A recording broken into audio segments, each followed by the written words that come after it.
Good morning, everyone.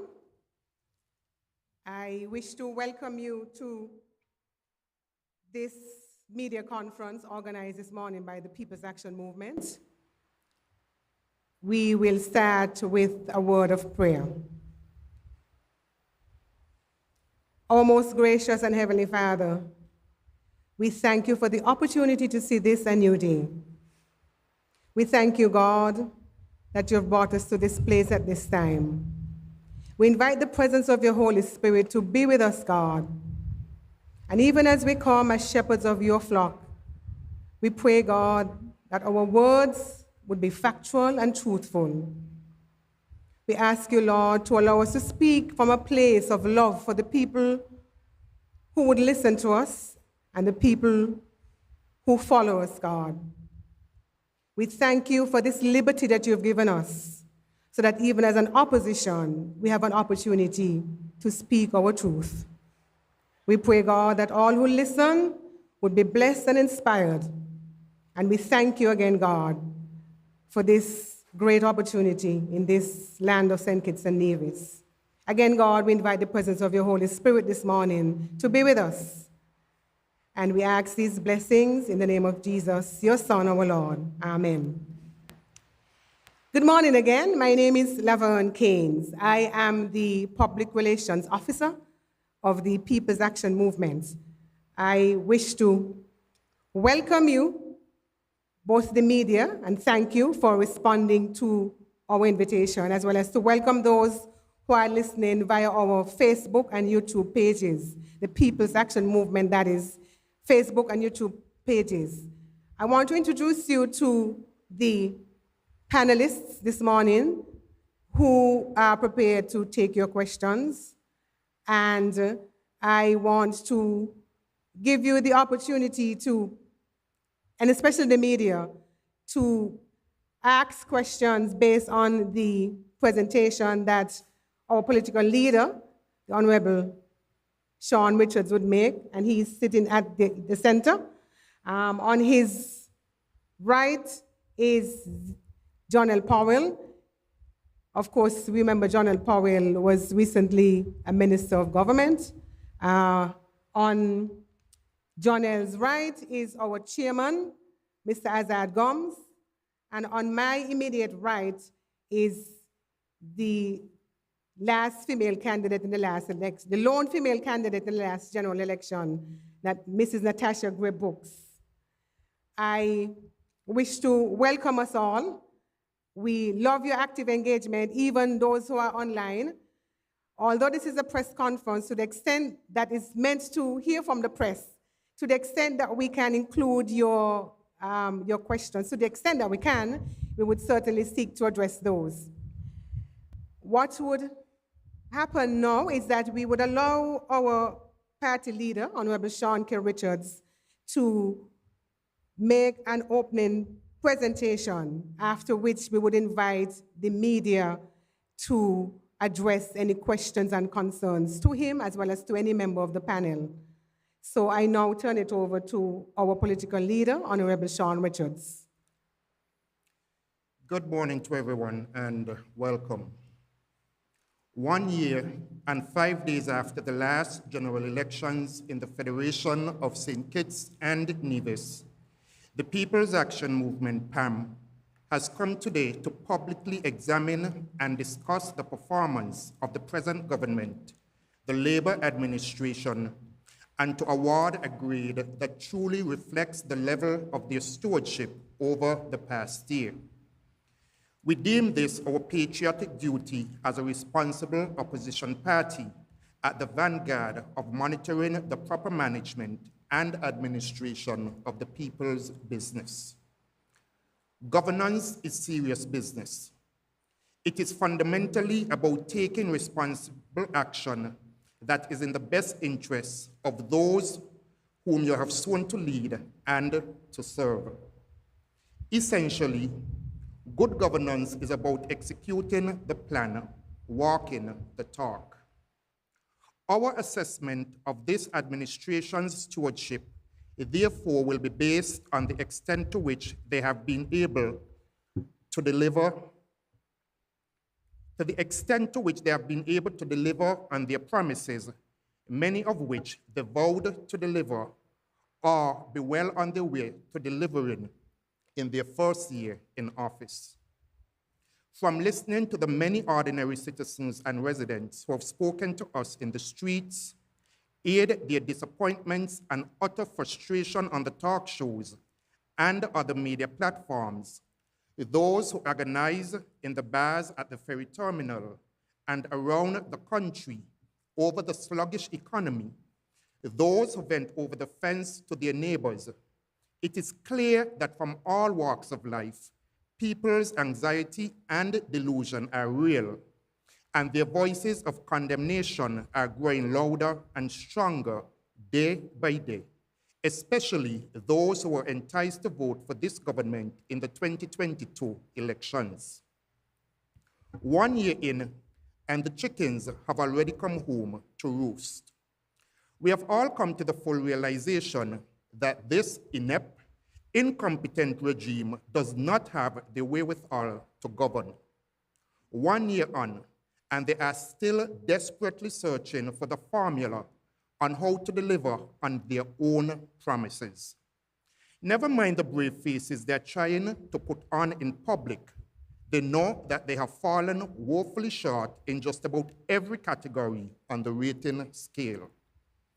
From the housing fiasco, with not even one model house to show to date, to the unresolved water woes, to the lack of support for farmers, to the spiraling cost of living, they are fully aware that they have been weighed in the balance and have been found wanting. People are fed up because we are the ones bearing the brunt of their failures, their gross incompetence, their mismanagement, and their many unfulfilled promises. In the interest of time, I'll drill down on a few critical areas in which they have failed the good citizens and residents of our beloved country. Crime. Over the last 12 months, we have seen a frightening upsurge in serious crime compared to 5 short years ago. Statistics will confirm that not too long ago, under the Team Unity government, of which PAM was a majority party, the top 3 criminal offenses of murder, wounding, and robbery were on the decline. From 2018, homicides in St. Kitts and Nevis had been steadily decreasing from 23 in 2018 down to 11 in 2022. Today, under this Labor administration, after the first half of 2023, the number stands at 19, almost a staggering 50% increase over the 2022 figures, with 5 months left in the year. The sad irony is that several of the murder victims in 2023 were residents of constituency number 8, the Prime Minister's constituency, and not even that seemed important enough to stir him or his government into taking serious action. 5 years ago, robberies were down from 69 in 2018 to 38 in 2022. In fact, in 2021, the figure was as low as 17, the lowest for the period under review. Having looked at these statistics, it is fair to conclude that the programs instituted by the former administration to stem the tide of criminal activities, they were indeed effective and directly impacted the downward trend I just spoke to. Now, no one is claiming that those programs were perfect. There's always room for reform and improvement. Equally, no one can deny that they were very effective in greatly reducing the numbers of murders and other serious criminal activity that for years under the previous Labor administration had plagued our communities and left us cowering in fear and anxiety like prisoners in our own homes. Over the last 12 months, this new Labor administration has systematically dismantled and eroded the very initiatives which were so effective in curbing criminal activity just 5 years ago. The result? A return to the dark times when murders and mayhem ruled the day. Once again, business operators are left to the mercy of brazen robbers who terrorize them at gunpoint. Once again, we are being subjected to the general lawlessness and jungle justice of the past, with 2 and 3 murders in one day. Once again, we are mourning and crying and burying our young people. Once again, we are all in the death grip of crime, violence, and despair. We are left to wonder then, is this the sad legacy of labor? Given this worrisome dilemma, we must hold this government accountable. They must be able to explain how in a few short months, they have managed to wipe out all of the gains made with regard to law and order. We therefore pose some serious questions and demand urgent answers, as law and order is a bedrock pillar of a resilient, stable, and sustainable future. In opposition, you criticized the peace program. But 1 year later, where is the promised formula, the reforms for a more streamlined and efficiently managed program? If they exist, why is it taking so long to implement them? Is law and order even a priority for this government? This government was hasty and premature in halting the peace program, in effect, throwing out the baby with the bathwater. Why discontinue a program that was obviously working if you have nothing concrete with which to replace it? Wouldn't it have made more sense to gradually phase out the program that you claimed was problematic, while gradually phasing in the new, more effective program, if indeed such a program even exists and is ready to be implemented? The public has heard in the last few weeks of a program called Elevate, but as has become the norm, nobody seems to have any real details about how the program is to be administered, who will be managing the program, and who will benefit from the intervention. Why the secrecy? Is Elevate just another labor concoction, some half-baked scheme that we will all soon realize is not fit for purpose? Or worse yet, is it the usual routine, enough talk, distraction, and promises? While this government continues to filibuster, to engage in trial and error, to gallivant across the globe, and to look for ways to sidestep and avoid the citizens and residents whom they have pledged to serve, among them the very people who elected them to office, PAM will continue to expose their lies and incompetence and to demand urgent answers to these and other critical questions. We understand that time is of the essence, that lives and livelihoods literally hang in the balance, and that there is no real progress and prosperity without peace. I now turn to health. On the matter of health, our main hospital has borne the brunt of much criticism over the last several months.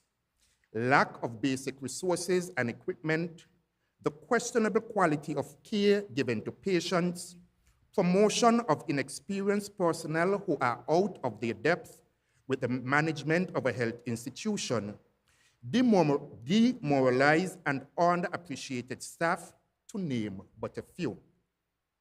Instead of addressing these troubling matters, what do we hear from the powers that be? The Prime Minister's repetitious chorus of "we are building a climate-smart hospital," a red herring to divert attention away from the multiple cross-cutting issues plaguing the JNF. This government's theme song is "Soon Come." The solutions for crime, water woes, housing, increase in minimum wage, promised solutions in the transport sector. For a whole year, their refrain has been, "It's soon come? Well, the farmers have shown that they are tired of the same old recitation, Minister Duggins. Minister Maynard, the transportation providers are saying they too are tired of the soon come recitation. These people are not infants. They refuse to be bamboozled and strung along with your fancy words and catchphrases. They want action, not a bag amount. So, someone needs to put the Honorable Prime Minister on notice that even while he plans for the construction of a fancy state-of-the-art hospital, he still has an obligation to the people as the Minister of Health to maintain systems and services that actively cater to current health needs and realities.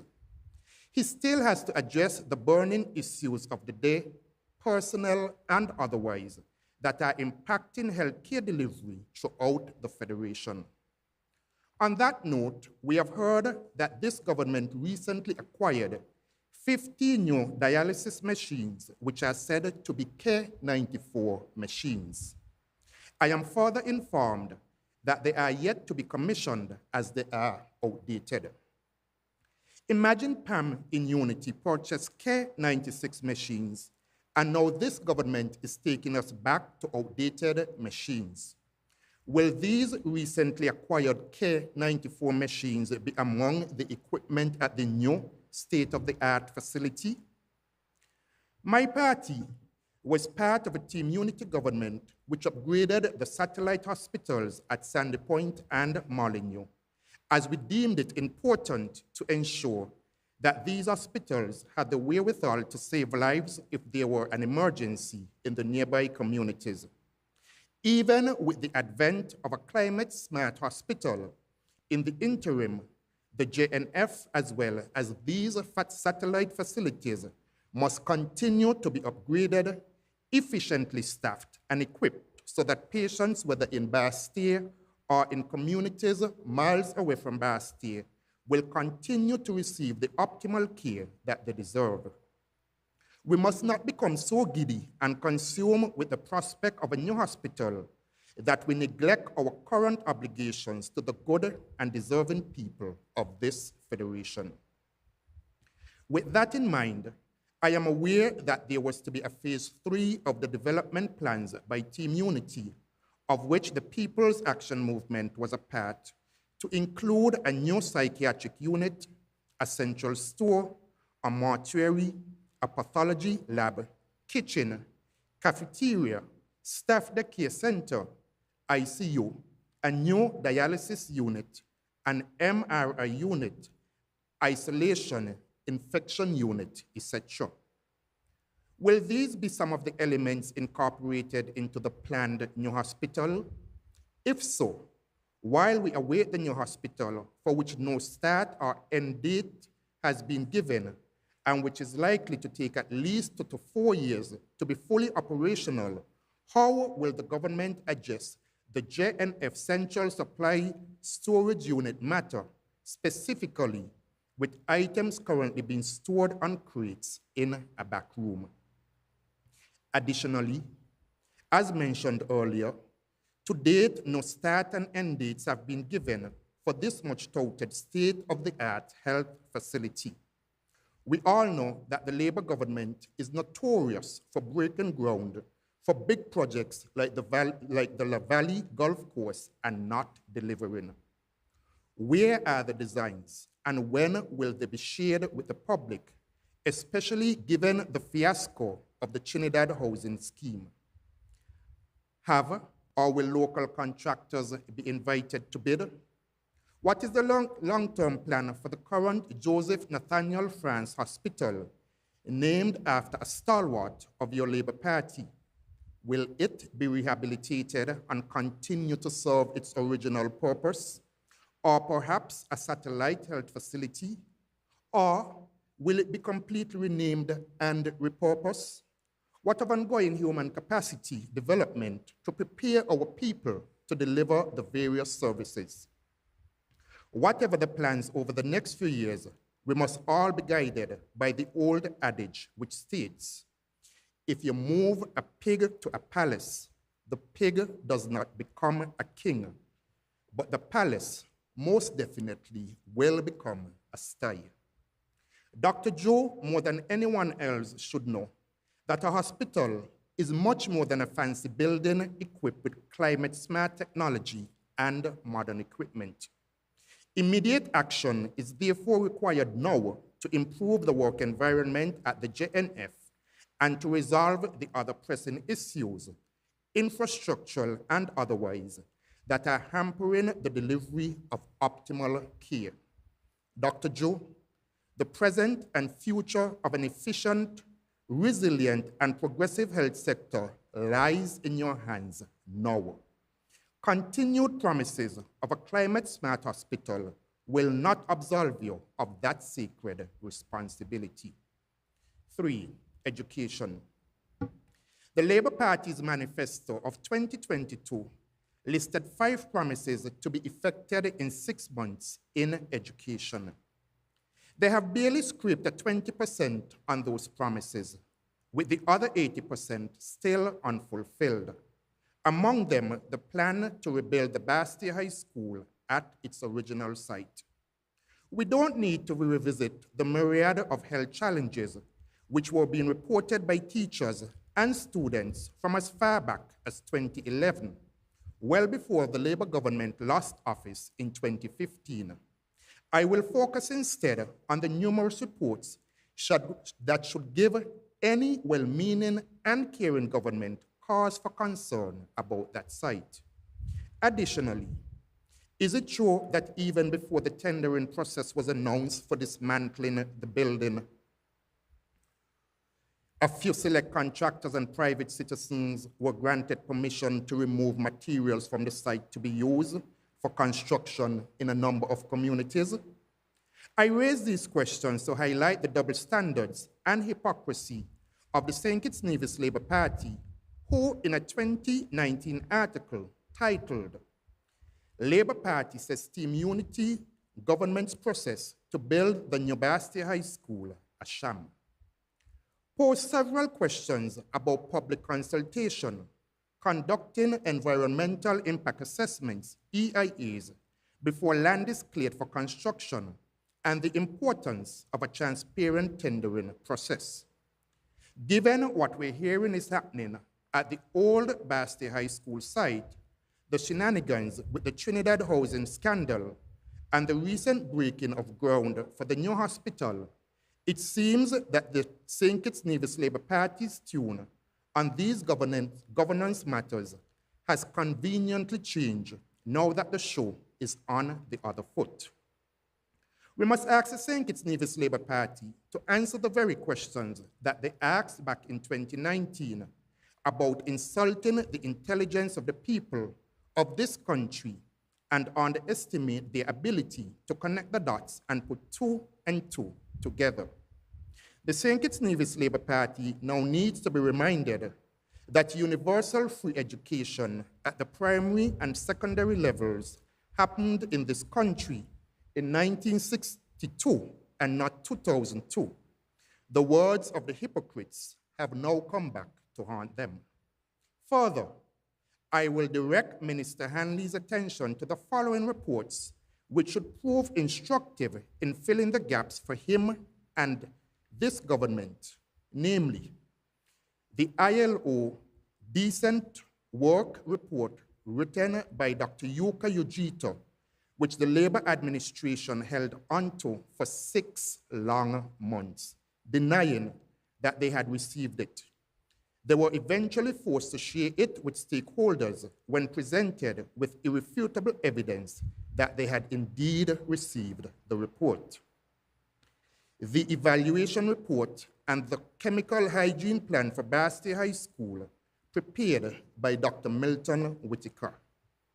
Report prepared by the then Chief Medical Officer, Dr. Patrick Martin, which among other findings stated, symptoms experienced by staff and students were also due to the accumulation of sewer gases from defective sewer systems.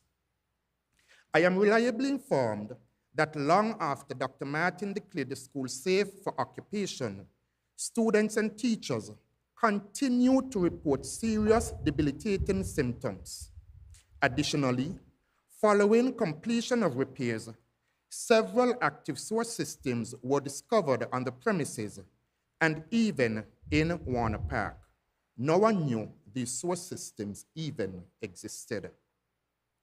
The findings and award document prepared by the three-member arbitration committee, which offered the unanimous recommendation that the students of the Bastille High School be removed from that facility with immediate effect, bear in mind that one, taking the Bastille High School matter into arbitration was actually proposed by the then Labor administration. Two of the persons on the panel were nominated by the then Labor administration. And three, the panel's report came after Dr. Martin had declared the school satisfactorily repaired, refurbished, and fit for reoccupation. I wish to point out that there are officers currently in top management at the Ministry of Education who are intimately involved in the Bastille High School matter and who very well know about these documents and their findings. It is their responsibility and duty to guide the Honorable Minister accordingly. On another education-related matter, we have been hearing the pronouncements by the Minister of Education over the last few weeks about plans to introduce Spanish in the primary schools as of September, a new HEAR policy, and plans to open preschools to 6 p.m. While these may seem to some like practical interventions on the surface, the PAM notes with much alarm and concern that no concrete details have been shared with the general public and with teachers on these critical matters. For example, is the Spanish curriculum age appropriate and ready to be rolled out? Will there be pilot schools, or will Spanish be taught across all classes in all schools? Have the teachers, facilitators been identified? What are the details of the new HEAR policy? Or will they just be sprung on teachers in September? Are the preschools aware of the 6 o'clock end of day? Will this be in all government preschools? What I do know, and I can state without contradiction, is that the St. Kitts Teachers Union, SKTA, the sole organization representing the voices and rights of teachers in St. Kitts, has never been consulted on these matters and has no clue as to how they are to be administered. The same can be said for the proposed merger of the Edgar T. Morris and the Estridge Primary Schools as of September coming. These are all classic examples of the unilateral, disrespectful, high-handed, do as I say, arrogant manner in which this Labor administration conducts business, a party born out of the bowels of trade unionism, no less. When they are not pulling the wool over your eyes, they are keeping you in the dark on matters that directly affect your lives as citizens, as critical stakeholders, as parents, and as workers. 1 year in, and our democracy is under threat. Housing. On May 3rd, 2023, the government was forced to admit that they had signed an agreement with a Trinidad company, East Coast Housing Development Limited, to construct 2,400 homes. Since then, despite numerous bulletins, press conferences, housing fairs, and social media posts by NHC and other labor operatives, nothing has managed to clarify key information for the public, other than saying that the company will finance and manage the construction by local contractors. One earlier press release said that construction would begin in June, but this is August. The Labor administration has been forced to backtrack and modify so many times since the original release that the public has concluded that the government really does not know the exact status of this project. There was no transparency from inception, and the secretive approach on so significant a capital expenditure of $1.2 billion must be questioned and challenged by every decent citizen in this fair land. Who is this company? What is its track record in building houses? Was there a bidding process? Did this arrangement breach the government's procurement legislation? When will the project really begin? More importantly, why were our local builders and contractors left out and must now work as subcontractors? 5, the economy. While a vibrant economy is indispensable to the advancement of any country, this goal cannot be achieved without strong and effective health and education sectors. Additionally, a government that is serious about economic development presents the country with a 5-year development plan that indicates short, medium, and long-term goals. I am yet to see any such plan from this administration. However, we are proud that in its report this year, the IMF recognized the contribution Team Unity made to the large fiscal buffers which supported efforts to protect the livelihood of the population. Despite the robust economic rebound Team Unity realized coming out of the COVID-19 pandemic, this government has failed to maintain the momentum. The cries of the unemployed are deafening. And despite the claims of the Prime Minister that he believes in data, we are yet to learn what the unemployment figure is. Factories on the industrial site have closed. Government has relieved several people of their jobs. Hundreds of school leavers are still in search of employment, but no solutions are forthcoming from this administration. There are critical questions I must ask. What are the policy priorities? Is there rationalizing and controlling of current spending? Why, in a country of bountiful sunshine, has the solar energy project started by the Team Unity not been continued? Surely, this will represent immense electricity savings for householders. What financial arrangements are in place in the event that we experience a hurricane? Why has the government not created an environment that would enable the private sector to expand and offer more employment? What economic diversification has this administration brought to the country? The Prime Minister has been loud in his criticisms of the CBI, but is happily spending from that very source. This program, started in the 1980s by Sir Kennedy Simmons, then leader of PAM, resulted in invaluable returns that were used to help the poor and vulnerable and saw us through the worst pandemic in living history. 1 year later, the Labour administration has succeeded in creating volatility in that program. It is now experiencing uncertainty. Many of the problems are hidden by the Prime Minister.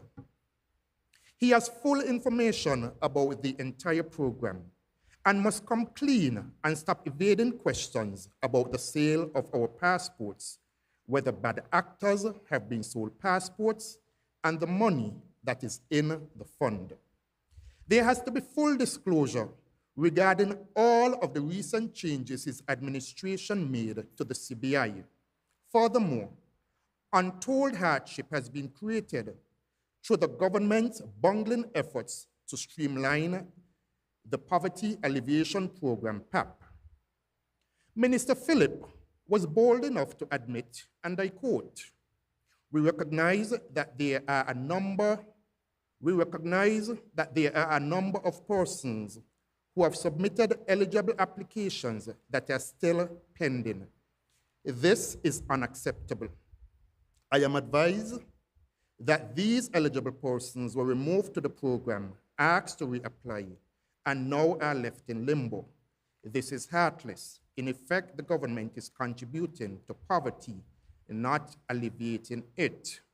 And before I continue, let me make it clear that in terms of the quotation from Minister Philip, it is, we recognize that there are a number of persons who have submitted eligible applications that are still pending, end of quote, because I do not want anyone to say misquoted the minister.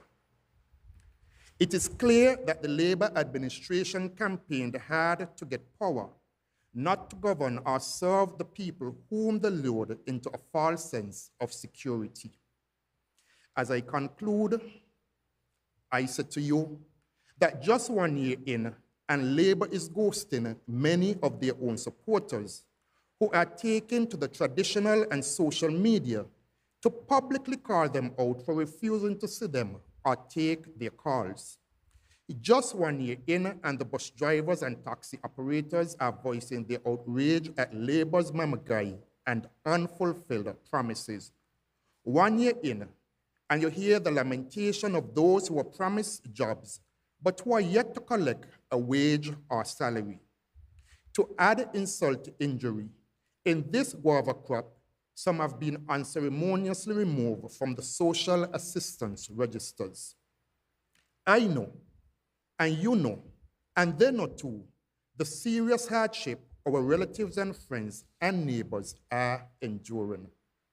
But they simply don't care that the cost of living is strangling our people to the point where many of us are literally afraid to do our grocery shopping, even to pick up just the essential items.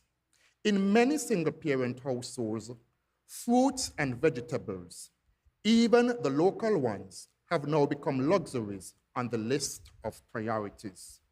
Moreover, in this harsh economic climate, this heartless government has slashed moms, dads, the elderly, and people with serious disabilities from the social assistance programs with the excuse that they are reorganizing them. The last time our people had to endure this kind of suffering and hardship was a few short years ago when, under the previous Labour administration, the IMF imposed austerity measures so severe that individuals and businesses suffered serious financial losses, and civil servants had to take their own toilet paper to work. Today, this tone-deaf government does not even seem to care about the cries in the informal sector either. So vendors like Moses are being robbed of an opportunity to make an honest living, and the larger businesses and the larger business community is not faring any better. This government is a living example of the old saying, there is none so blind as those who will not see. They have no real vision and foresight, and over the past year have not executed any concrete, practical ideas and plans for taking the country forward. Pure talk and no real action. Not surprisingly, they have no sound results or solutions to show that they have profoundly and positively impacted and touched the lives and pockets of the average citizen over the past year. It appears that the dumb is leading the deaf, and the blind is leading the rest. This is essentially a one-term government in free fall, fumbling, floundering, and flailing in the dark, unable to gain any traction in the critical areas. Measured by their own manifesto, this government has failed miserably across the board, and worst of all, they have failed the people. They have been deceptive, delinquent, and disgraceful in their operations to date. And the People's Action Movement, PAM, finds this crisis of leadership we are now experiencing very disturbing. Given the dismal state of affairs pervading just about every sector in the public service, therefore, the PAM has no option other than to assign a grade D, fail, for the colossal mismanagement of our country's business that this Labor administration has perpetrated over the past year. Thank you.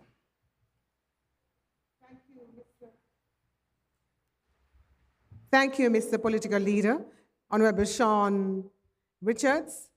I know that that was quite a mouthful, but it was really important to encapsulate under those key areas, those 5 key areas that you just heard mentioned, some of the, the more critical areas that the ordinary observer, including many of you who are listening, as well as those of you who have lived it, to review it as it is and to call it as it is. And so now that we have heard from our leader, I now want to invite the media present to raise any questions, concerns, anything that you want to get clarified, anything you want to have him expound on, or any other member of the panel using the microphone on the stand right here. Just that you state your name when you ask the first question, and then you proceed into your question. Thank you very much.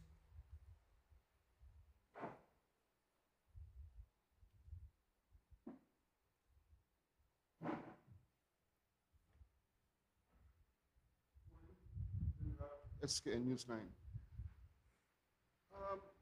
On the issue of the hospital, now, Prime Minister Drew has indicated that he has put in place several new management processes and heads and so forth, and that new equipment had been purchased and that positive things are happening at the hotel, at the hospital.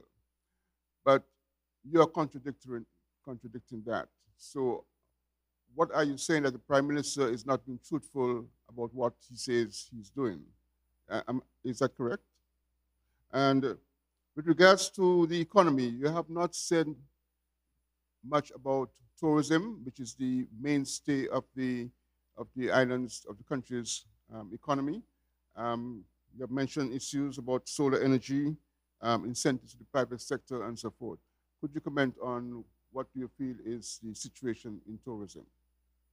Thank you, Mr. Bat.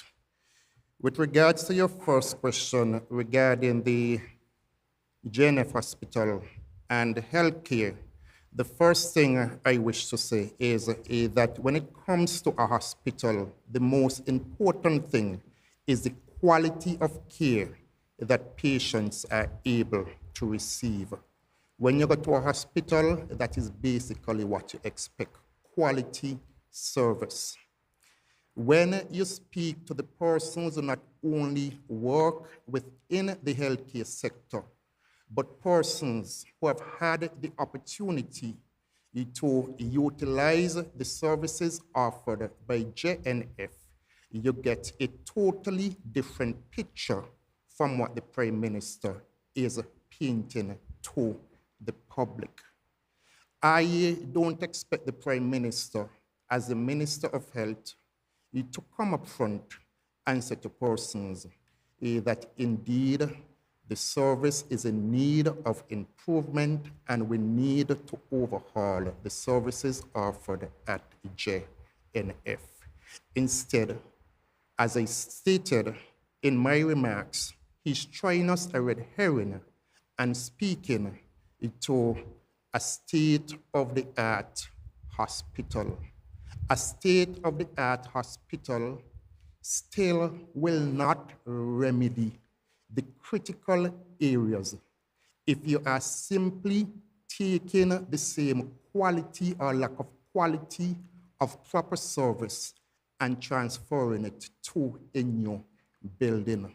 You can take the hospital and put it anywhere else.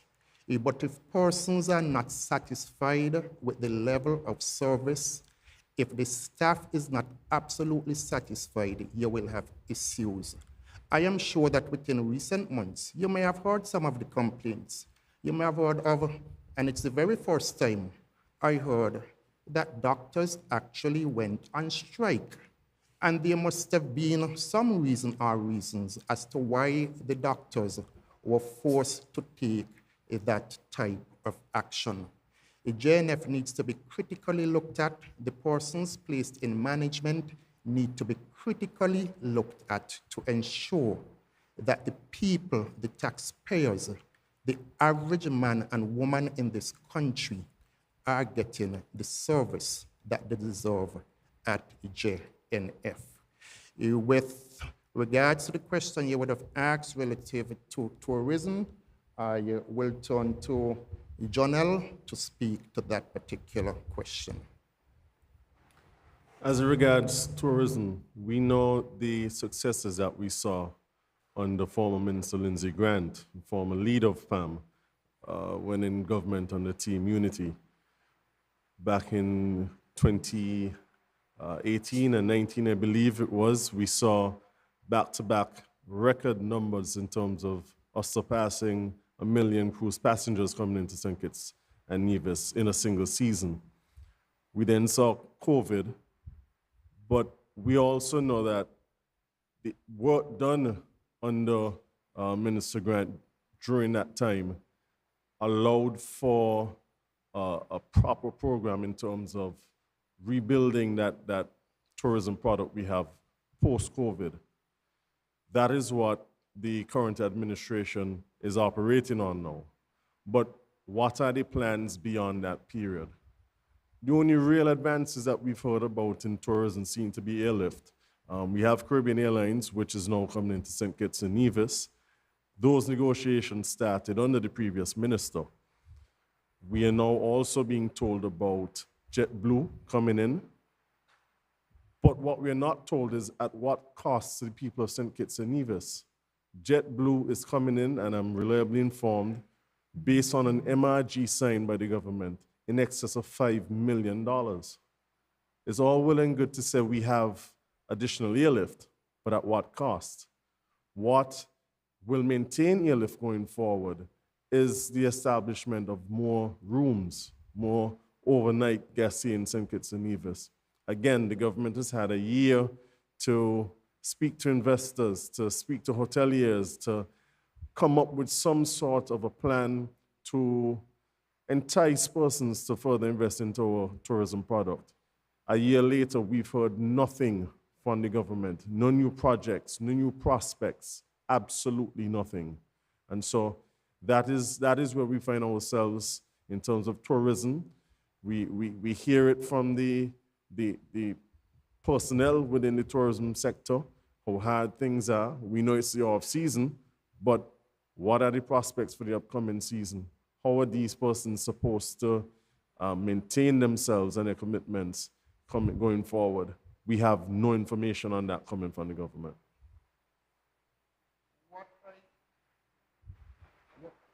What I would also add to what Jonel said is that when Minister Grant was the Minister of Tourism, and despite COVID and everything, he was bestowed the award as the best Minister of Tourism within the region.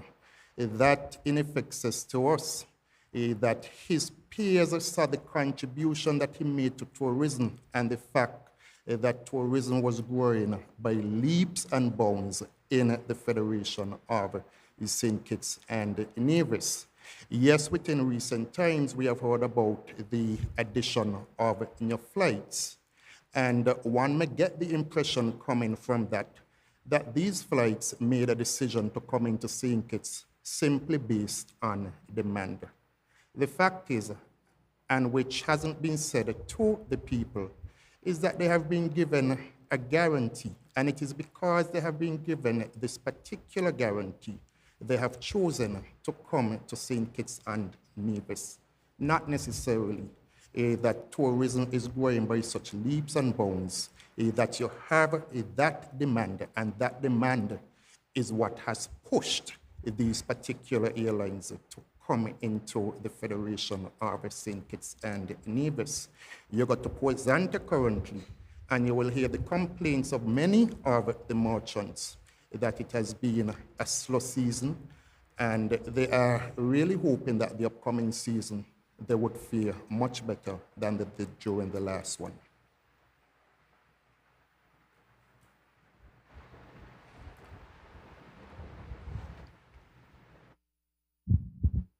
Mervan Thompson, ZIZ.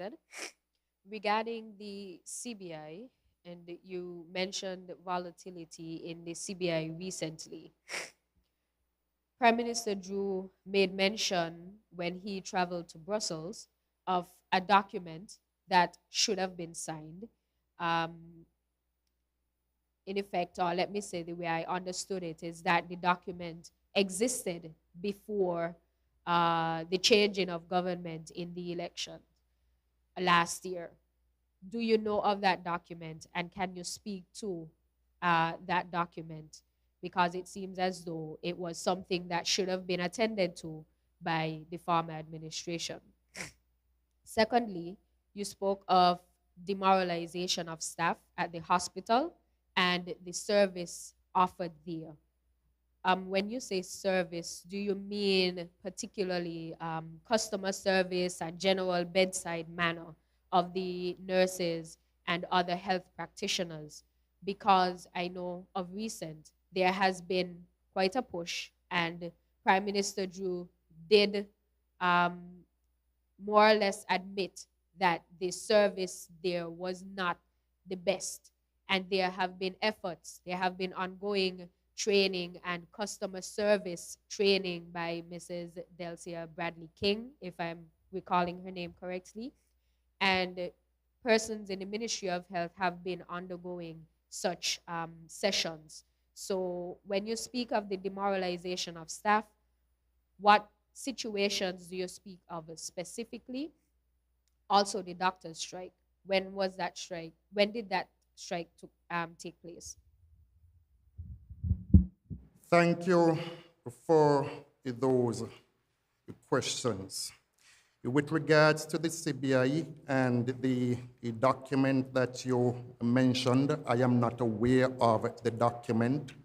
One of the key things that I would have spoken to during my remarks is that of transparency. Now, it is one thing to make a claim that this document existed prior to the advent of the current Labour administration, but I think there would be more credibility if perhaps the document is made available to the public and other information such as the date of the document, who this document came from, etc., be given to the public, again, in the interest of a transparency. The 5th of August made 1 year since this administration has taken office. In essence, what you're saying that Dr. Joe would have indicated to the public is that this document came into the hands of government more than a year ago. It therefore means that he has had ample opportunity to review the document, to sign the document, and as I said, to make the document available to the public. The question therefore becomes, why has it taken so long to speak to this document and to make these changes, if indeed the changes are as a result of the document? I would further remind persons that since the advent of this administration, several changes have been made to the CBI program. As a matter of fact, what was referred to as a limited time offer was put into place, offering citizenship to a single individual, I think, for $125,000 US. In the first instance, it was to last for 6 months. Upon the expiry, or just about on the expiry of the 6 months, the government came back and extended it for a full year. So again, I ask the question, if the document existed and the document spoke to such or speaks to such changes, then why did you do something contrary? Why you put the limited time offer in place? You have now come back, and I think the limited time offer has been completely removed now. Yes. It has been removed. You have now, I think the minimum is 400,000 that one has to invest in terms of cash payment for the citizenship by investment program. So it is totally contradictory. Now, to move on to your second question relative to JNF. When I responded to the question, I am speaking generally across the board to the services offered and the general treatment of the staff at JNF. You indicated in asking your question that Dr. Joe has publicly admitted that there are shortcomings at the hospital, and those shortcomings, they continue to exist. Now, apart from the training, as I said, one of his solutions is the building of a hospital. And it crossed my mind, after he would have responded, that under the previous Labor administration, you had intense capital work at the very same site. As a matter of fact, one would recognize that you have the old buildings in the back, and you had a brand new set of buildings which were built in the front. So again, the solution is not to spend more money on the next hospital, because the facts are there to show that millions were recently spent on phase 1, 2, 3, etc. of the hospital. And after investing millions of dollars, you still have the same complaints coming from persons about the state of health care. So quite clearly, there are other issues. And until we address the underlying issues, the problems will continue to exist, be it at JNF or at any other institution. Really, what you need to do is to do some problem solving. Identify what the critical problems are, the issues, and you address those particular issues relative to JNF. As a former minister of government, I will also add that it is not going to take 2, 3, 6 months, a year to build a new facility. It is going to take far longer than that. And that must also be said to the public. Because if you think that a new facility is going to address the problems, which I disagree with, then indicate to the public then how long it's going to take before they see this new facility and the problems being addressed, since that is at the core or part of the core of the problem currently being faced with JNF.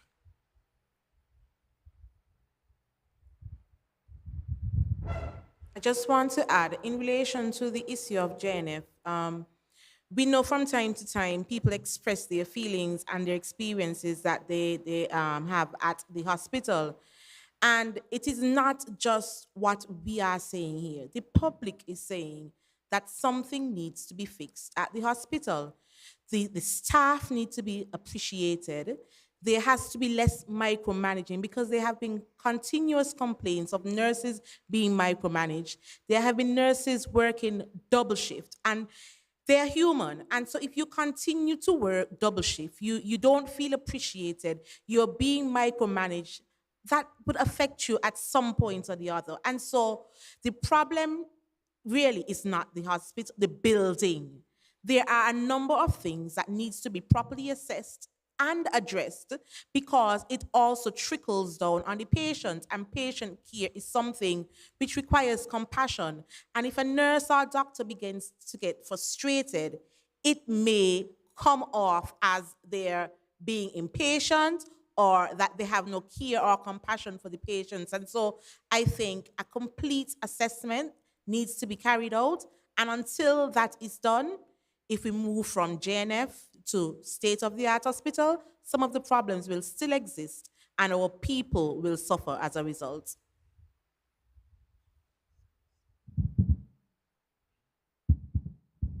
As we are still on healthcare, you didn't address the doctor strike of which you spoke.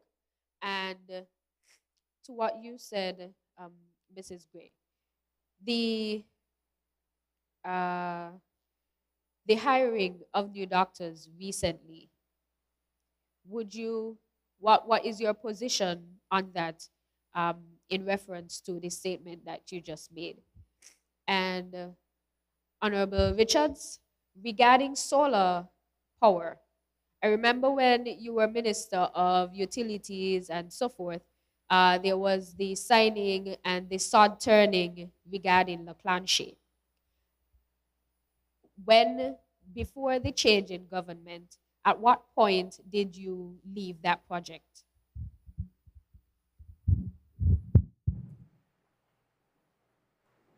Additional human resource in any health institution should always be a plus.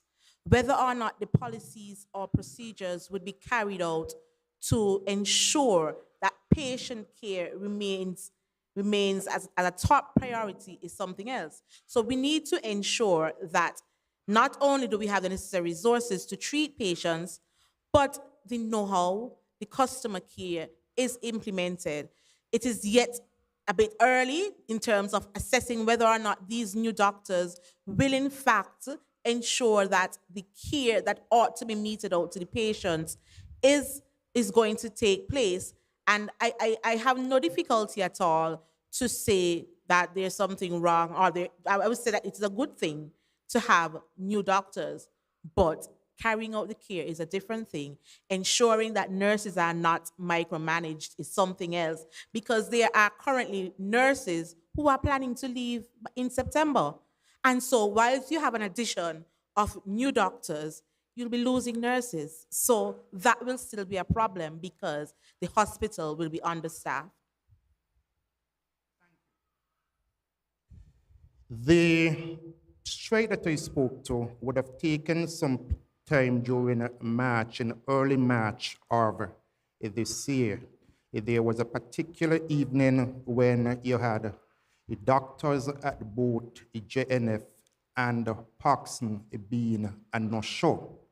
Now, maybe it is that some of us look at the strike in terms of persons making a public announcement that we are on strike, but industrial action such as a strike could be done in various forms. You could have persons who show up to work and refuse not to work. In this particular instance, based on all reports, the doctors who were on duty simply did not show up to work. To the best of my recollection, it forced the Prime Minister and Minister of Health to convene a meeting sometime during the course of that week with healthcare personnel at the different institutions. The La Clanche project was very much advanced when I demitted office. All of the necessary agreements had been signed. La Clanche had begun mobilizing in terms of getting the necessary equipment on island. The land had been cleared subsequent to the groundbreaking ceremony to start the project. In terms of financing, to the best of my information, the financing had already been mobilized and placed in one of the local financial institutions so as to get the project off of the ground.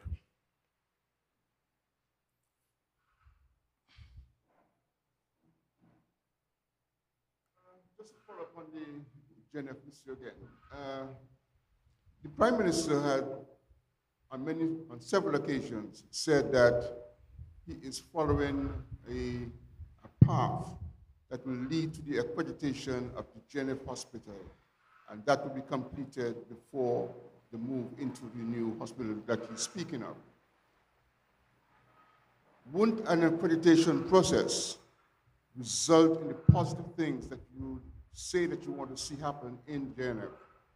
Wouldn't that process actually lead to a better hospital in the short term before we move to physical new hospital? Secondly, with regards to the cost of living, what do you envisage that the government should be doing now to address that issue? And also give us your thoughts on the discussions or the negotiations with regards to the minimum wage. With regards to? Minimum wage. Oh, okay. This issue with JNF seems to be quite an interesting one, and indeed, it really ought to be. Because at the heart of any nation really should be the health care of its citizens. Now, you have fundamentally gone back to the point that I made, in that we need to identify what the issues are, rather than spending more money claiming that if we build a new hospital, that is going to solve the problem. When you go through an accreditation process, there are several different standards which will be taken into consideration. You will be graded, you will be rated, and the overall grade will determine whether or not you are accredited. So perhaps by pursuing this, the government will, in the first instance, begin to look at what the issues are, put the standards in place to solve those particular issues. And then at the end of it, you have whichever independent body coming in, looking at the services that you offer, etc., and determine whether or not accreditation will be given to EJNF. And that, I think, would be extremely useful in terms of addressing the issues at JNF, rather than saying to persons that what we really need is a brand new hospital. I repeat that millions were already spent to upgrade the current facility. When I took over the Ministry of Public Infrastructure, I recall that a particular contractor came to me because there had been a long outstanding issue to do with monies being owed for a particular phase of that project. And it wasn't any little bit of money. If you were to go back and look for budget estimates of some years ago when Dr. Aston Martin was the Minister of Health, you would recognize that millions of dollars were spent to upgrade the facility. So again, I repeat, it is not about spending more money again. Though you have persons who can assist the government in terms of assessing what the issues are and addressing those particular issues. And that is the first thing, as I said, which in my view ought to be done.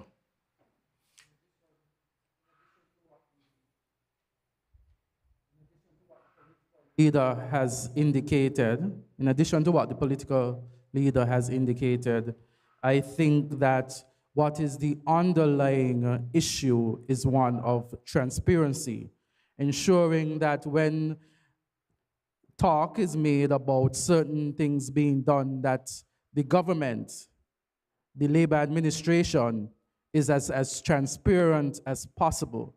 And therein lies the problem, and that is why many questions are being asked.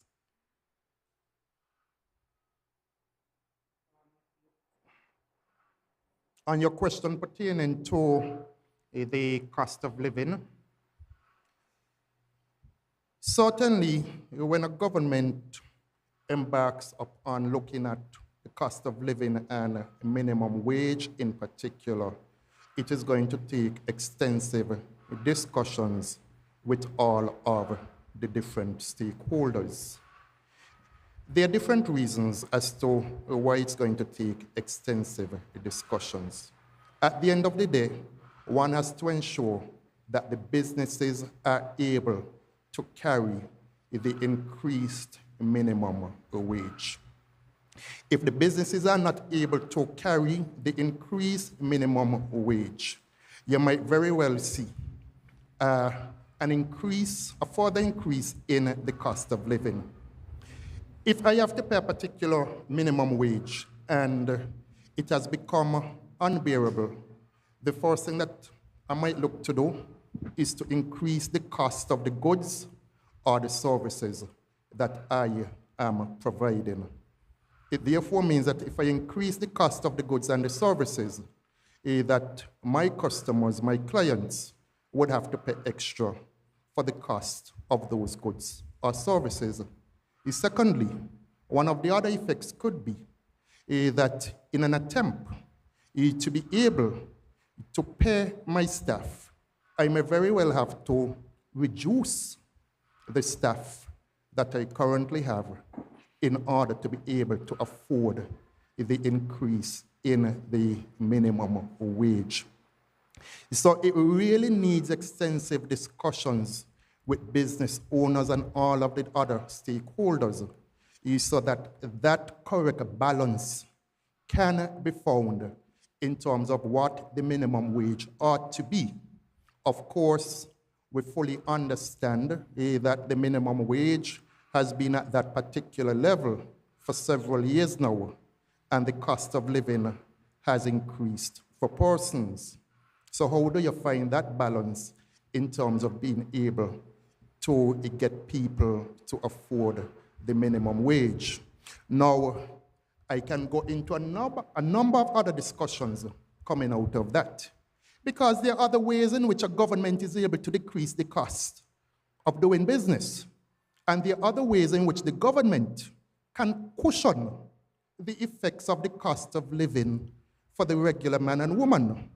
I spoke of the PAP program, and the PAP program was one such initiative to effectively help persons to cushion the cost of living. When you have persons, as the minister admitted, who are eligible, but for one reason or the other, isn't on the program, removed from the program, of course, those persons will advocate for an increase in the amount of money that they are making. Because the $500 that they received would have, one, assisted them in terms of meeting their cost of living. Two, they spend the money with businesses, and it means that those businesses are no longer getting that $500. And so if those businesses are no longer benefiting from that $500, but you're increasing the cost for them to the business, then you're going to have issues. And so that is why I said that it's really going to take an extensive discussion with the different stakeholders in terms of the businesses. What can you do to help those businesses to be able to more or less become more effective in terms of carrying their cost? Is it that you have to look at the taxes that they pay? How can you help to cushion the impact of the expenses that a business has to carry at the end of the day? As I said, we can go on and on in terms of this particular discussion relative to the minimum wage and the cost of living. Just add to what the political leader said on that. St. Kitts has the highest minimum wage in the region, significantly higher than our brothers and sisters in the other islands. It's simply a quick fix. It is a quick fix by a government that lacks imagination.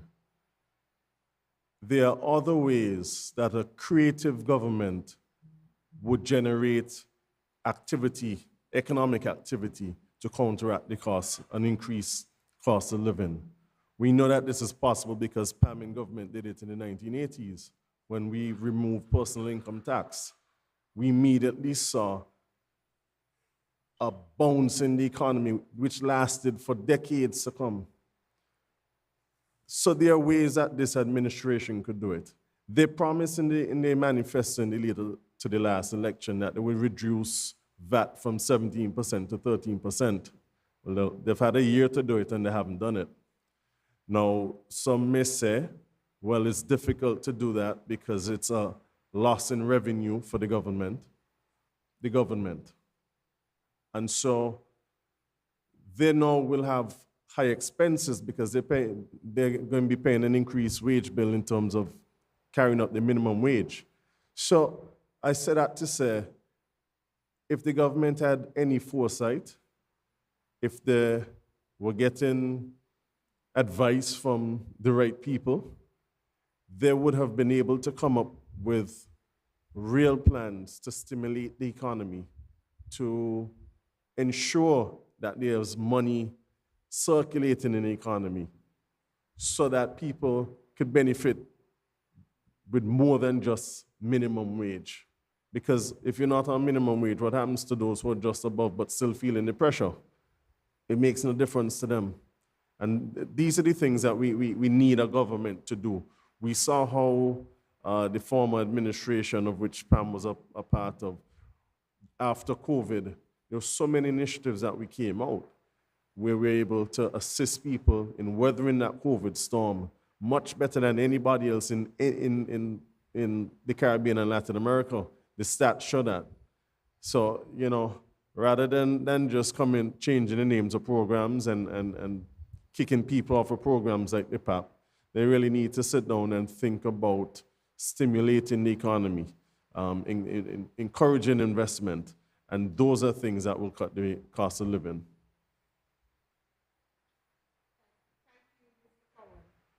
Okay.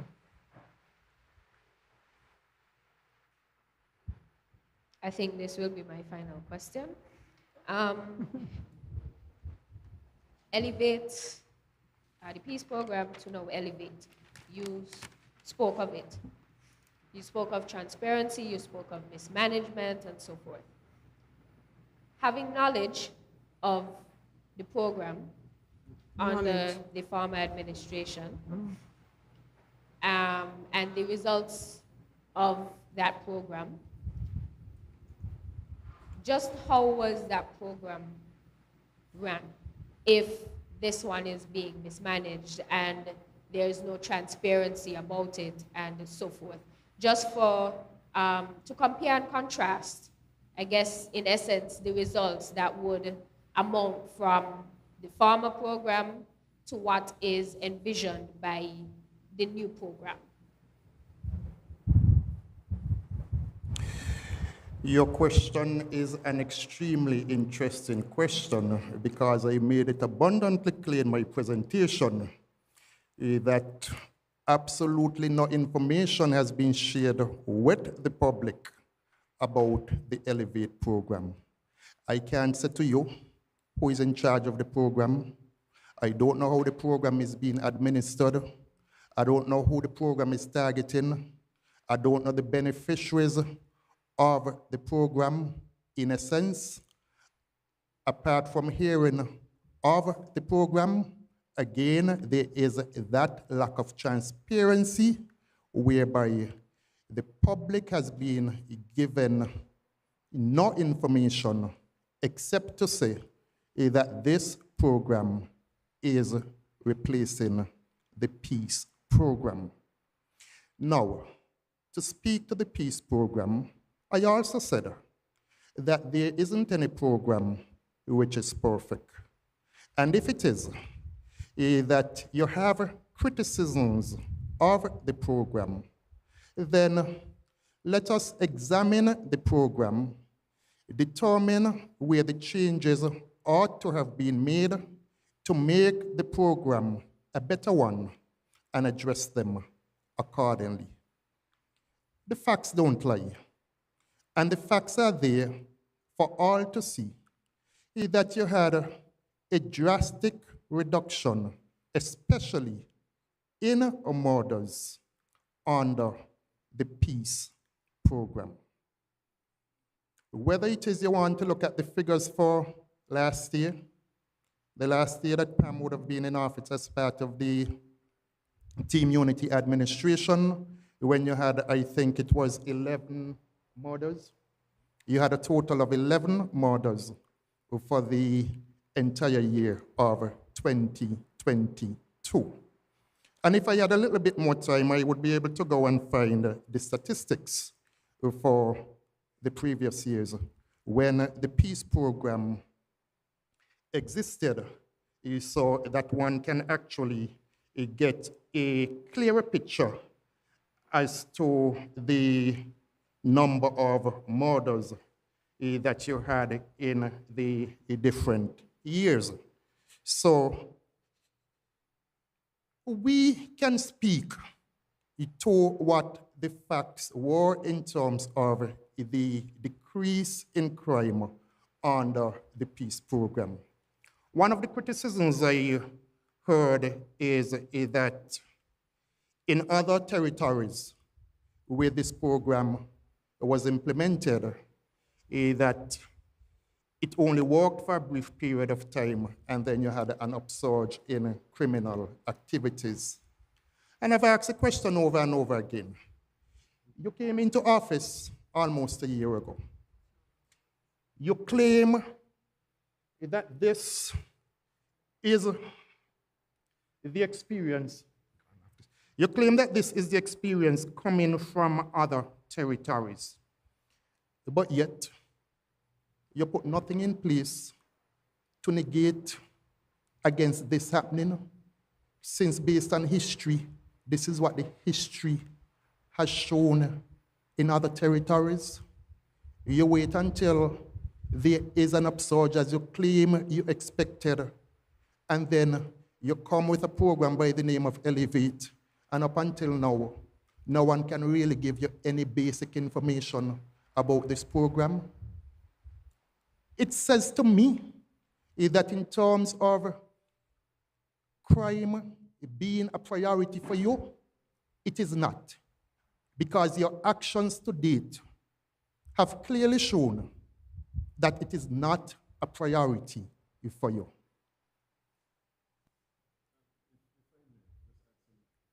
There as well.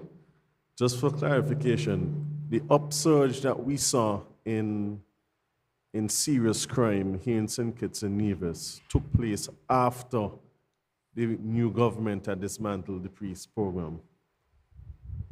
While that program was in place, we had not reached to that point, as happened in other territories where it leveled off. We were still maintaining a significantly low serious crime rate in St. Kitts until that program was well, the state was revamped, but until that program was suspended. So it was working up until the end.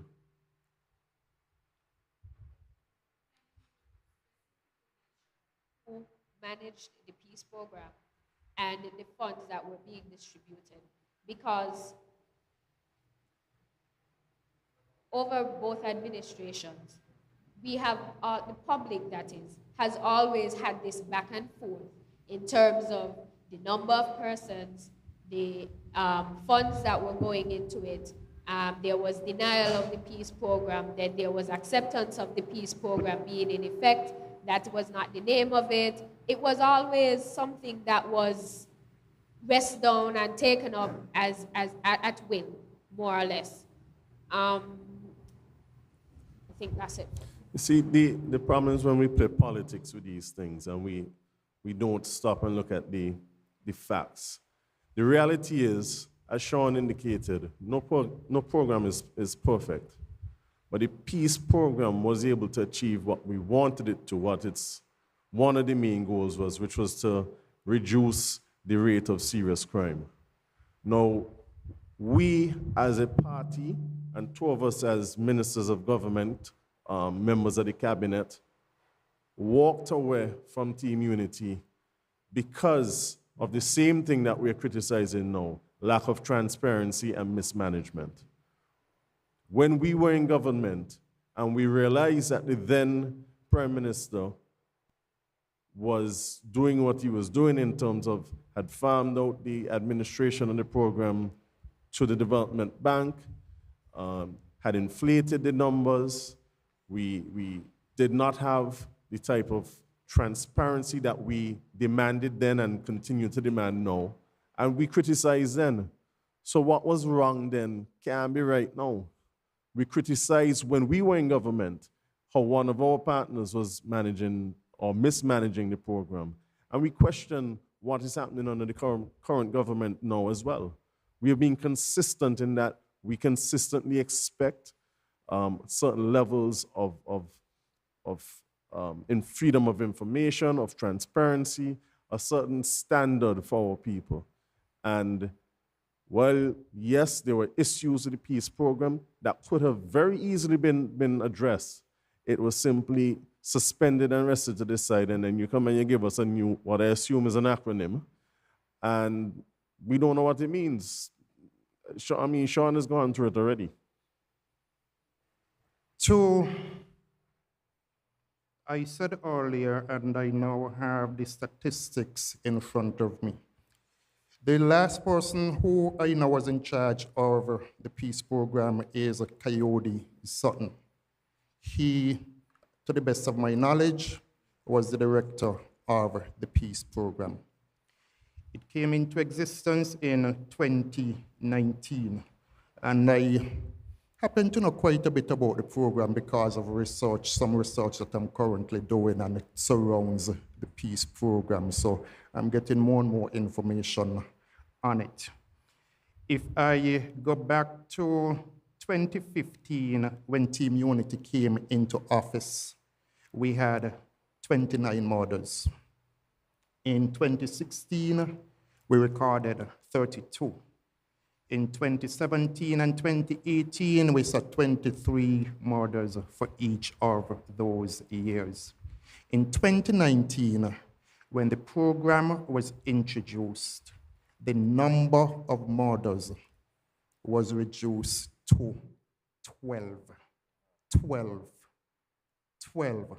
So you had a reduction of just about 50% in the first year that the program was introduced. In 2020, you saw a further reduction in that you had 10 murders in 2020. Unfortunately, in 2021, you had an increase, and so we recorded 13 homicides in 2021. In 2022, as I said earlier, we recorded 11 murders. In 2023, we have had 19 to date, and the Labor administration has been in office since last year. I personally believe that apart from there being no commitment to the program, you have several other factors which have impacted the program. And one might say maybe they stem from that lack of commitment. I believe, for example, that when the program was in place and there was a commitment to the program, you had persons working as part of the program that the beneficiaries knew of. They were able to go to these persons to help them to resolve some of the issues. And that doesn't appear to have been the case since the change of administration. I have spoken to persons, for example, who have admitted that when conflicts existed, because you still had conflicts amongst some of the gang members, but when those conflicts arose, they had persons that were able to channel those conflicts to, persons who were able to bring the parties together and help them to mediate to resolve those particular conflicts. That has been absent. And so in the absence of that, you have had the mayhem and the murders that we're seeing. And there are a number of other factors which I can speak to, which I think have basically contributed to what we are seeing. No commitment to the program, and so the program was just left to just hang out there. And we are now paying the price for it. In the interim, we hear about this Elevate program that I don't know if any of the others here, even you, as a reporter for ZIZ, if you're able to give the public any further information as to what this particular program entails. And it would appear to me as though perhaps you don't, because I know in some of the other questions which you have raised, you have been able to give some background information here and there. You have been able to say, well, you know, this happened and this is what was stated relative to that particular program, etc. For example, when you reference CBI and you reference the report, you were able to quote the Prime Minister and what he has been saying about CBI. But with regards to Elevate, no one can say anything as to what the program is about. And so in the meantime, the country suffers. Our young men in particular continue to be gunned down in the streets. Of course, as a party, we continue to make an appeal to the young persons to find alternative ways in solving the issues. Because murder isn't what one should do in terms of dealing with a conflict. But it is a reality of the society that we live in. When you have issues within a society, the government must address those particular issues. The peace program was an initiative designed to address that particular issue. And the fact is, as I said, we saw a decrease in the number of murders. If it is that the peace program was in place, and you're still seeing this uptick in the number of murders, then one can say it was a waste of time, it was a waste of money, it was a waste of resources. Because the murders continue to spiral out of control. We had the government of Barbados, which had actually sent in persons to look at the peace program.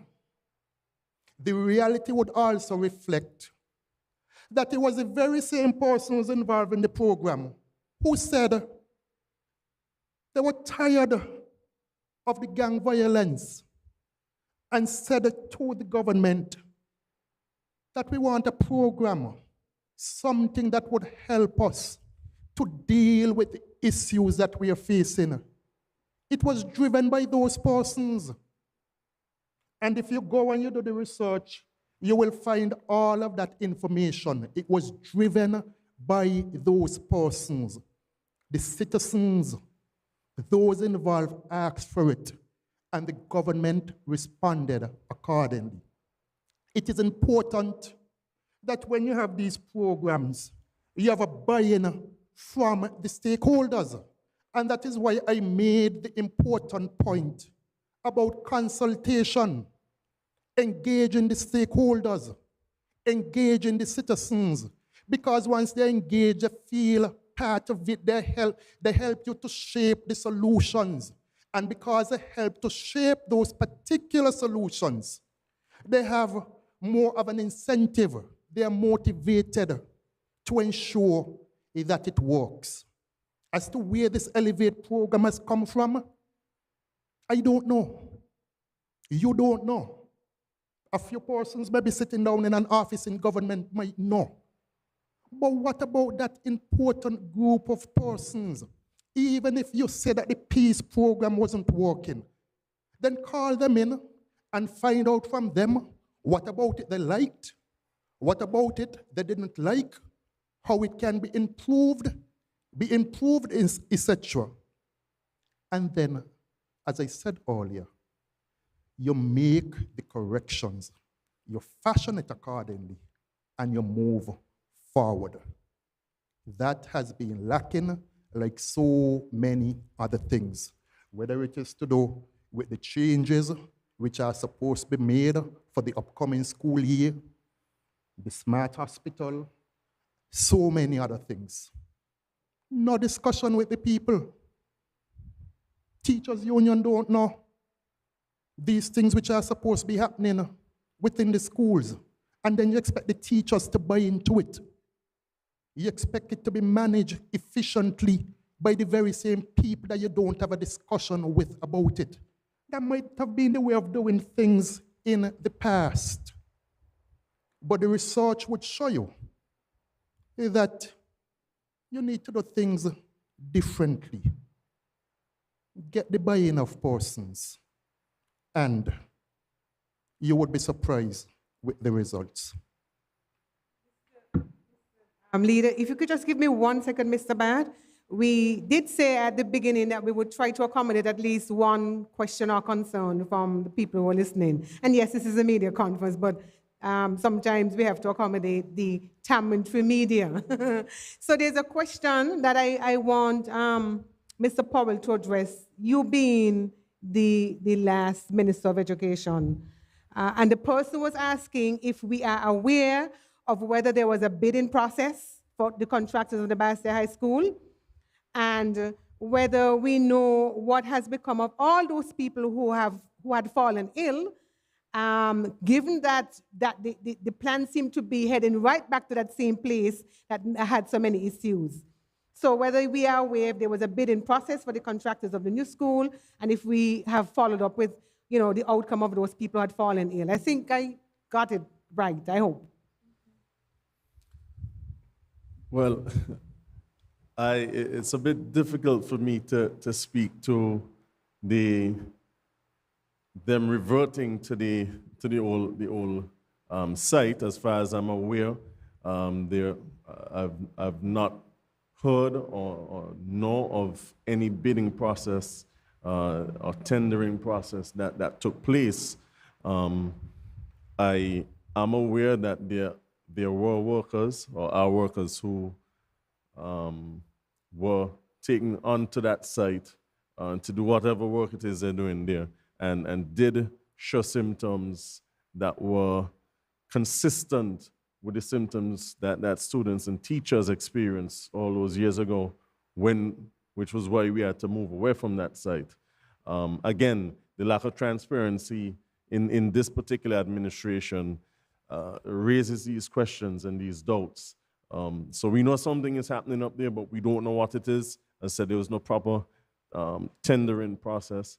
And again, even that move from what was, according to my good friend Troy, a shovel-ready project, we see the immaturity in this new government, a green government, because the last administration was going to build a new Bastia High School. We're not going to build that again. We're going to go back to the old site and we're going to do something new.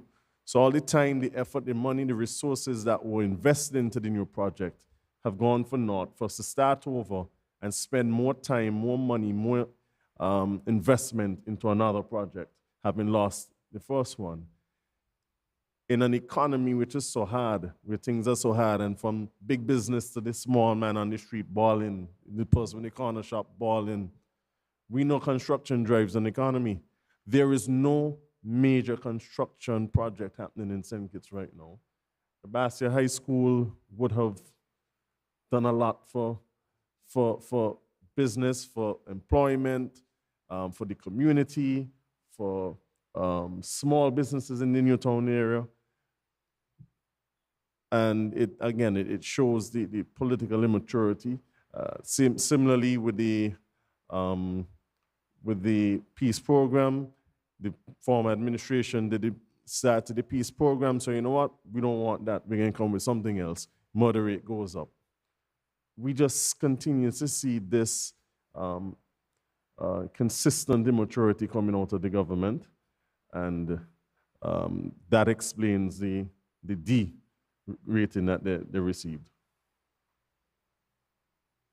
You can now share your question.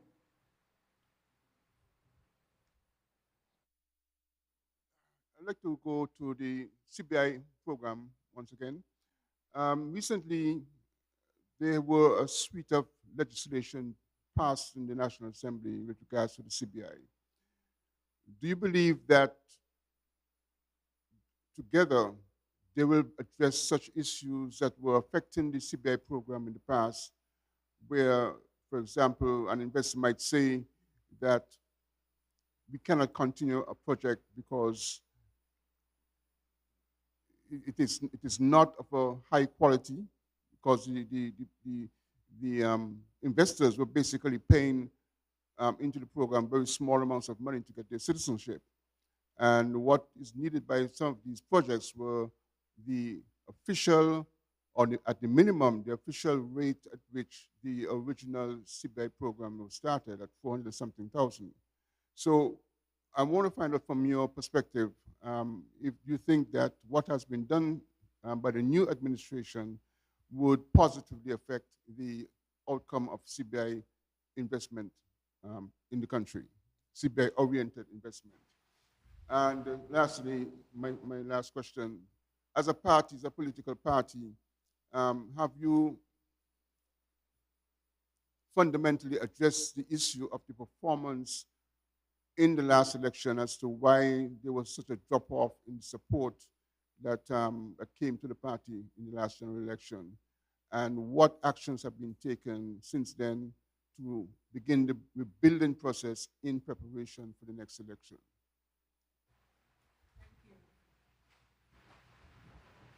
So the question about the CBI, John, you're going to give it a stab? I cannot sit here and say that, yes, the new changes will positively affect property investment or the build out of new properties.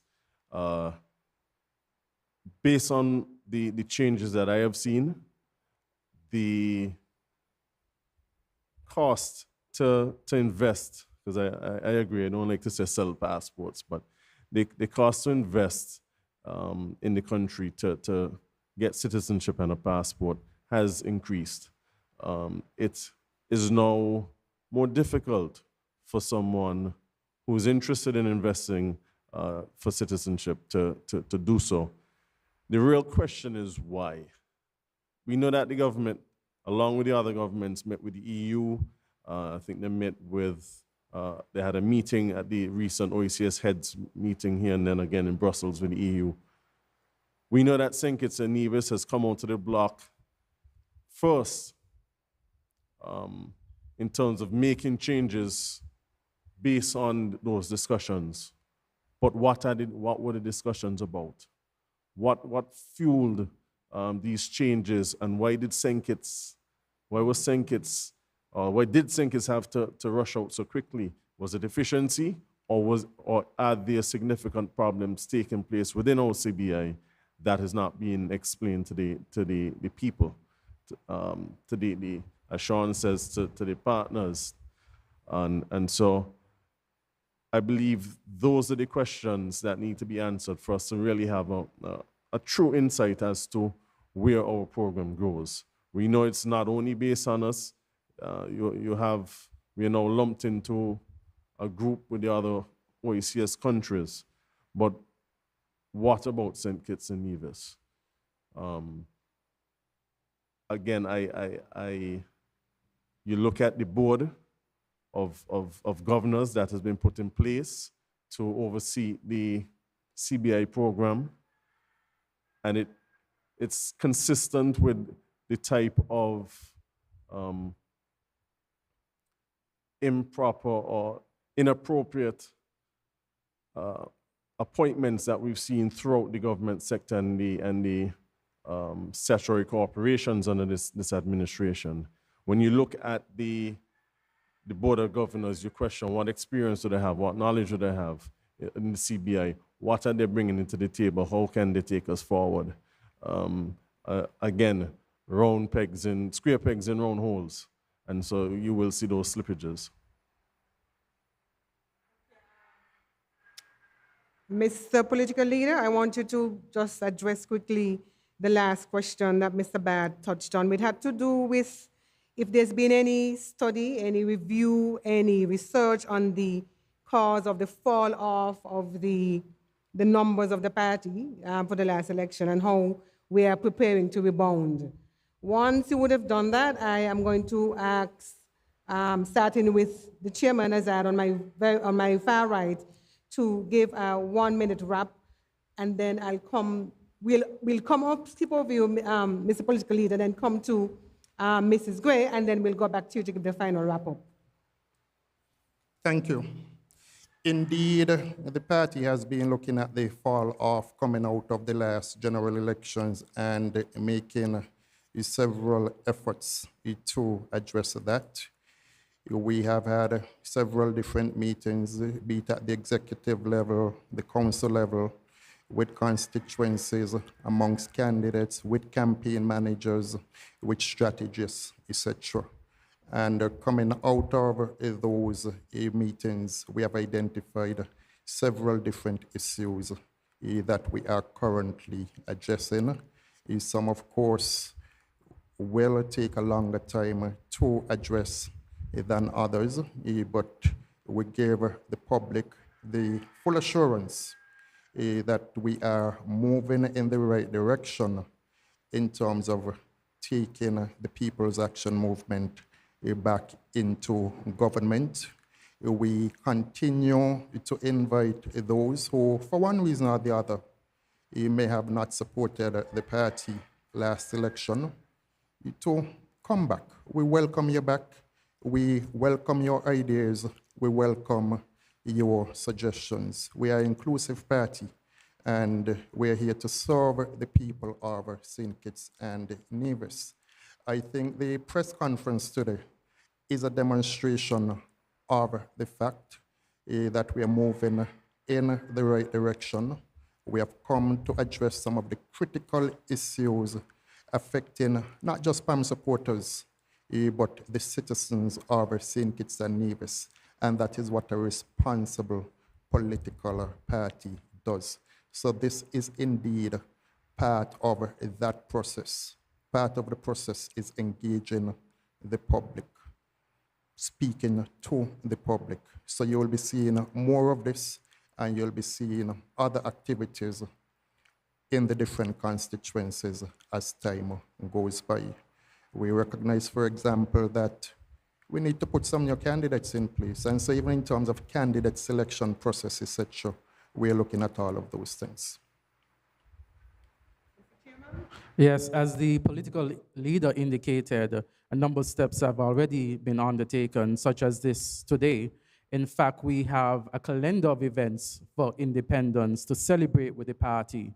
We have a lecture by our first Prime Minister, Sir Kennedy Simmons. We also have a charity walk, in which we're going to make certain contributions after that. We have the PAM ball, Independence Ball, and we also have a constituency cook-off.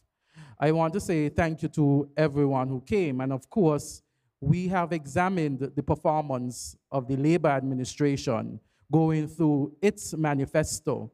And some of the things that we have realized or highlighted is that it's many unfulfilled, unaddressed promises. The Labour administration said during the campaign, during its first 6 months in office, and I think we will have touched some of the things here, that they would improve the PAP by increasing payments from $500 to $700 and up to $1,500 per month for families with a combined income of $3,000. After 1 year, what we have seen is that there is a reduction to the benefits under by 50%. We have seen that they have struck off the poor and vulnerable, including the disabled. We have seen no increase in payments and consistent increases in the level of poverty. As indicated, they have really renamed the peace program to Elevate and have not put the necessary steps in place, such as a consultation, which the political leader indicated. We look at housing allowance for service personnel, which was stated by them in their manifesto. To such date, no such allowance has been paid. We look at the financial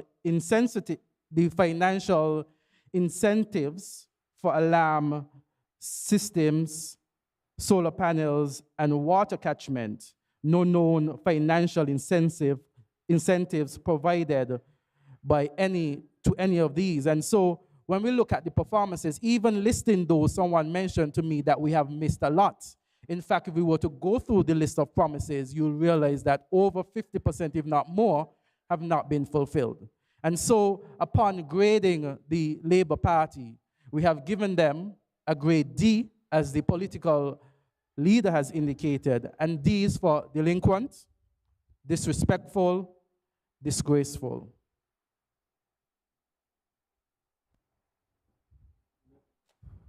Let me too join in the words of appreciation to all who participated and viewed this press conference today.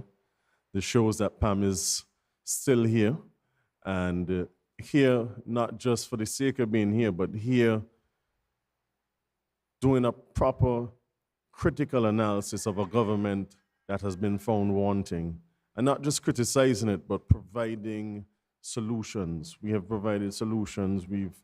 We're not just speaking for the sake of speaking. We're speaking based on a rich legacy created or established in the 80s when we were in government, and on the recent legacy that was all of the successes that we saw under PAM in team unity. And so we come here with experience. We come here knowing how a government operates and should operate. When we saw one that was not operating the way it should have, we walked away. And so we continue to demand the best for the people of St. Kitts and Nevis. We continue to insist on high standards for our people, whether we're in government or outside of government. And so we today have given an official critique of the government. We will continue to increase our outreach, our presence, whether it be in the media, social media. You will continue to see PAM out there fighting for the people of St. Kitts and Nevis to ensure that we get what we deserve. Because right now, the reality is, no matter what the Prime Minister and the Minister of Government says things hard, is what the people on the ground are saying, and everybody on the ground is saying things are hard in this country. People are struggling, whether it's a single mother or a big businessman, they're saying the same thing. And we're here to ensure that we keep the government's feet to the fire and provide the necessary solutions where we can. Because whether they take them or not, we are concerned and we want to see better for our people. And so we thank you for participating, and we invite you to continue to follow the People's Action Movement as we move forward. So we have reached the end of our media conference, and we want to thank you for coming out this morning. It was a great opportunity to interact with you as the media. We promise to have these sessions more often, because it's very important that we engage with the media and we let the people know what is happening, and as in the case of the past year, what is not happening. As we have indicated, the Labour Party, they have been graded a D. Yes, F is for failure, but D is also for failure. And they are doing well to become a one-term government. They have failed to put information in front of the people, whether it is Elevate, whether it is the hospital, whether it is the contractor for the housing scheme. the school, we just lack information. Coming up into the campaign, they spoke about transparency, but what are they doing now? They are not providing the information to the people that is needed.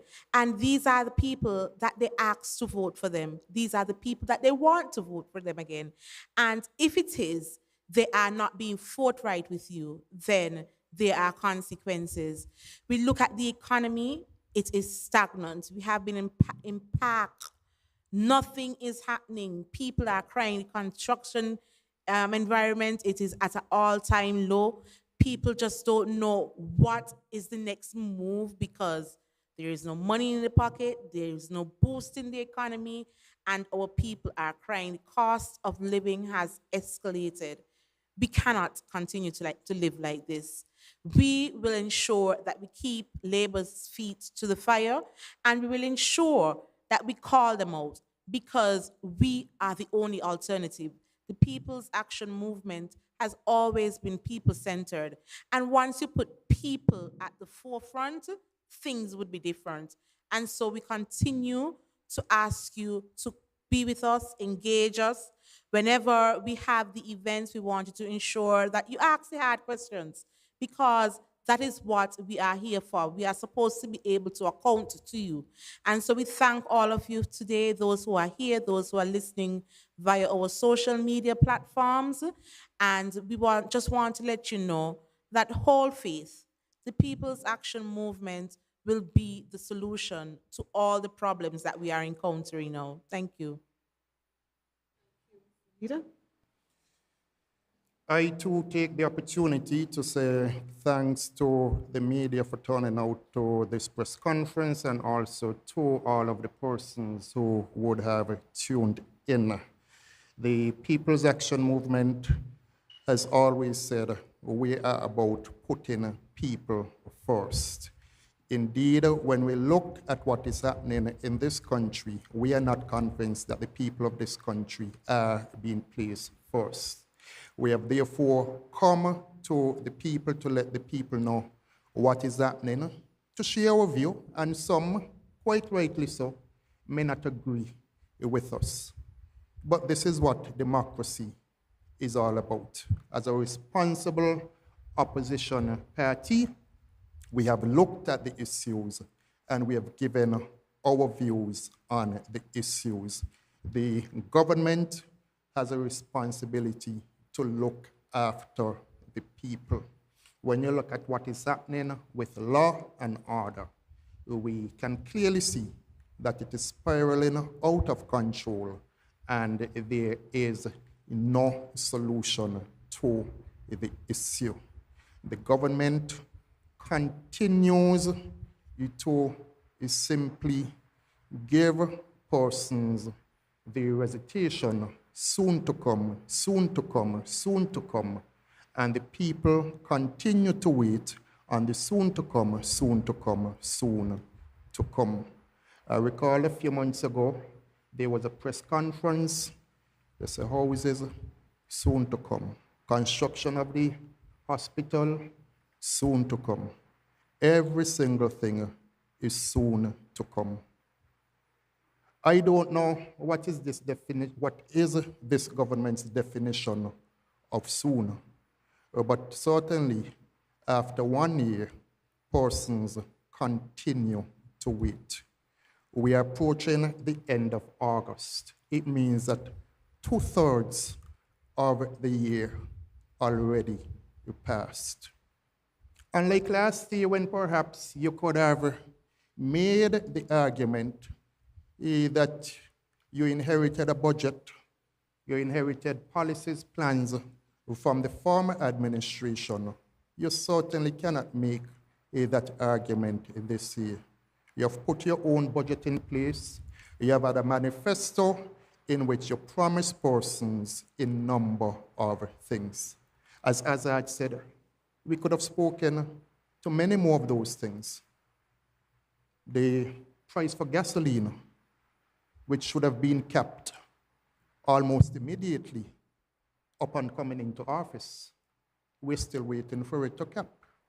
So you hear the cries of the bus drivers in terms of what is happening with them plying their trade. We heard the St. Peter's Road, Prime Minister's constituency, soon to come. I didn't see the soon yet. And I could go on and on, as I said, everything soon to come. And so it seems as though there is this feeling that if you just tell people it's coming, it's coming, it's coming, that is going to satisfy persons. Clearly, persons are not satisfied. You go on social media every day and you hear the complaints of persons. So while we might be criticized, then don't take it from us. Take it from the ordinary man and woman out there on the street who are making the complaints. When Kayan one day, a gentleman, blind, was on the PAP program, removed. I made a call on his behalf. I don't know whether